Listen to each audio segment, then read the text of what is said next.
the sentence. Nagagalit si Mami kapag Nanalig. Hindi umaten. Pagsabog. naiiyak si Mami tuwing naiiyak si Mami tuwing Hindi niya magagawa yung gusto mo. Tuwing galit. Kapag ano, meron siya nakita na ano, hindi okay. proud ako kay Mami kasi Magagawa niya yung mga gusto niyang gawin. Sobrang galit. Parang naman sa kanya kasi ang galing niya mag-disiplina. basta Lady Red Driver. Wala ang pulong.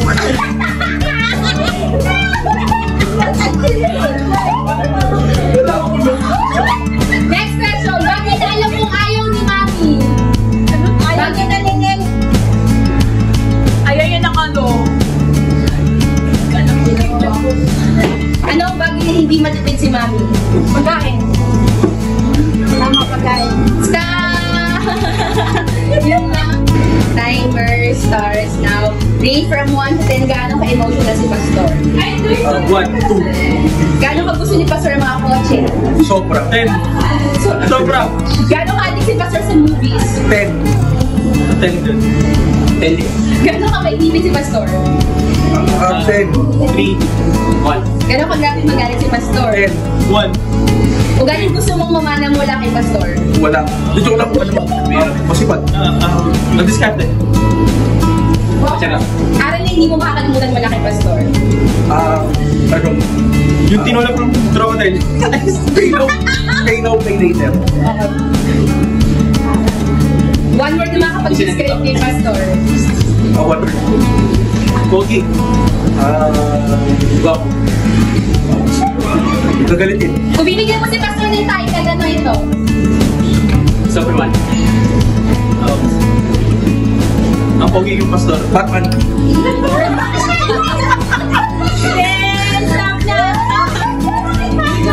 Timer starts now. Rate from 1 to 10. Gaano ka grabe magalit si Mami? 9. 20. 10. Gaano ka maingipin si Mami? 10. Ay, 8 lang. 9. Gaano ka addict si Mami sa kape? 10. 10. 10. Gaano ka gusto ni Mami yung ng Hello Kitty? 100. Oo. 99.9. 10. Bagay na makakapagpaalala sa'yo kay Mami? Hello Kitty. Kay Maria. Bagay. Opo. Thank you. Kape. Facial feature ni Mami na gustong-gusto mo? Facial expression. No, facial feature. Tips. Yung panga. Mata. Salitang madalas mong marinig kay Mami? Delay. Salitang marinig. Bunch! Naisip ako magalit. Kung meron ka 1 million, timer starts now. Complete the sentence. Naiinis si Pastor kapag Hindi ko magsasabi. Matagal. Kulang sa sipag. mahusay si Pastor sa Sasakyan. Bumilatis. si Pastor ang naaalala ko kapag nakakakita ako ng Mga ano, cartooling. Kotse. Bombay. Pinagmamalaking ko si Pastor dahil Matibay siya. Maintindihin. Matyaga. okay, kulay na magpapaalala sa'yo kay Pastor. Brown. Dilaw. Ganda. Kung bibigyan mo ng title, ang story ni Pastor Judela na ito. Hindi ko alam. Sige. Basta drivers with love. Superman. Superman. Graphic artist. One word na mag-describe kay Pastor as tatay. Mabait. Wow. Time starts now. Complete the sentence. Nagagalit si Mami kapag Di sumusunod kapag rugby. magaling si Mami sa Pagtuturo. Lahat. naiyak si Mami tuwing Nasasaktan yung mga anak na siya yung mga ganyan nagagawa ko siya. proud ako kay Mami kasi Magaling siya leader. It's the best. basta net radio driver Bayan mo! Ano? Medyo naman na yung tanong. Yun nga, ang pangit. Away mo ka yan. Alam mo ako na lang gagawa. Umuulit talaga siya. Umuulit talaga siya. Yun nga. Sige, tuloy-tuloy lang yan. Ay, Okay, game. Bagay na makapagpaalala sa'yo kay Mami. Facial feature ni Mami na gustong-gusto mo. Mata! Salitang madalas mong marinig kay Mami. Joy, is the time now? Kung meron kang 1 million, anong bibilhin mong regalo for Mami? Kotse? Bahay. Prayer mo for Mami Milet. Mag 100 million. Ay, mag 1 million pala. Makapagpahinga siya. Time's up.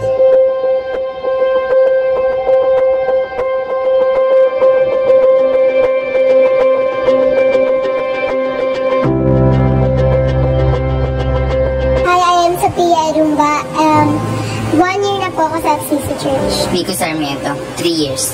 3 years na ako sa church. Hello po, I am Precious Rial.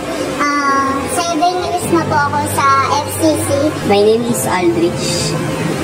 At 1 taon na ako sa church.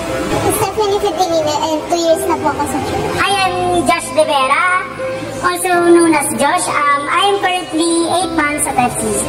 Hi, ako po si Leah Fidelina. 2 years na po ako sa church. Alaysa Galisin. 1 year? 1 year na? 1 year. 1 year lagpas. I am Renawa Esperida po. Nandun na ba ako sa church? Hindi ko alam eh, kasi simula nung bata ko, nandito na ako. Marami, pero i-highlight ko yung part na this vacation kasi bago ako mag-grade 11. Kailangan ko ng pera para may studies. Tapos, they offered me a work. On-call work siya. Tapos, in that way na provide ko yung sarili kong pangangailangan na bili ko yung mga gamit ko. Natutuwa ako kung paano humawak ng pera. Natutuwa ako kung gaano kahirap kumita ng pera. Sobrang thankful ko nung time na napunta ako sa church. Sobrang dami kong natutunan, lalo na sa mga words nila. Word of God, yun ako nakakilala sa Lord. Impact na naano sa akin ni Pastor Jodel is yung sa word na forgiveness. Then yung sa Abang Church naman is yung sa financial, nung time na hospital si Mama. Nagpapasalamat ako kay Pastor Jodel and Mami Milet dahil sa kanila, napahito po ako sa droga. Joke lang. Kasi parang, joke lang po. Siguro yung gabing napalayas ako ng nung 2 weeks ba yun, nakala ako sa bahay. Parang sila yung tumayo kong naging magulang. Siguro yung impact nila sa akin, yung tinulungan nila ako mag-step out sa comfort zone ko. Yung mag-try new things. Kasi, actually dati takot talaga ako mag-try new things. Kasi, natatakot ako mag-fail. Pero merong one time na sinabi ni Pastora Milet na, actually pati din si Pastor Jodel, sabi na kay Lord hindi ka mabibigo. So, nagkaroon ng malaking impact sa buhay ko si Pastora Milet at si Pastor Jodel, especially nung time na nasunugan ako na kung saan sila yung isa sa mga nag-lead para matulungan ako at makarecover. Siguro po dun sa isang topic po ni Pastora Milet na about sa dapat di natin ginagawang obligation yung pag-church. Kasi dati, nung nagsisimula pa lang po ako, parang feel kong obligation na ipagtuloy yung pag-church. Yung impact po nila is, nagsimula yun nung booming gathering, yun po yung unang namin attend doon ni ate. Tapos, nag-speech si Mami Milet nun about pahinga. Kasi, di ba sa labas, puro pagod yung nararamdaman natin. Tinuro nila Mami Milet na si Jesus yung pahinga natin sa nakakapagod na mundo. Pinasok nila ako sa trabaho. Natulungan nila ako magkapera. Dahil doon ako mag-ipon, umawak ng pera, tapos tumulong sa mga. Yung unang pasok dito sa church, yung nag-speak si Pastora Milet, sobrang parang impact siya sa akin kasi may mga problem na gumaan, lalo na yung mga word of God niya na share. Sobrang thankful ko kala Pastora and Pastora Milet. Besides from that, naging malaking impact rin sila kasi Sila yung masasabi ko naging instrument ni God para mas matutunan ko yung salitan. Dahil sa kanila, naging possible yung madala yung mga taga-balot dito. Although hindi na po sila naka-attend, ilan na kami natira, pero nagpapasalamat pa rin ako kasi kahit pa paano, nadala namin yung maraming soul na taga-balot dito sa FCC at makakilala ko doon. And hindi lang doon sa part na yan, marami rin through spiritual. Maraming lessons ang natutunan ko sa kanila. Simula nung tinuro ni Pastor Milet, may natutunan talaga ako na magkakabili. And yung mga mountains na tinuro ni Pastor is talagang napapagtagumpayan ko siya ngayon sa buhay. Yung sa, ayun na, sa forgiveness na, lalo na pag sobrang sama ng loob mo lalo sa family mo. Ayun, parang sinabi doon ni Pastor Jadel na kahit ano pa yung mga nagawa nila, part yun ng family mo eh. So, kailangan mo sila patawan. Kahit sobrang wala nung ayun lang, bye-bye. Tapos, meron pa sinabi ni Pastor Milet yung you're too wise to be mistaken. Parang nag-impact lang yun sa buhay ko. Kaya, ayun, tinulungan nila ako mag-step sa comfort zone.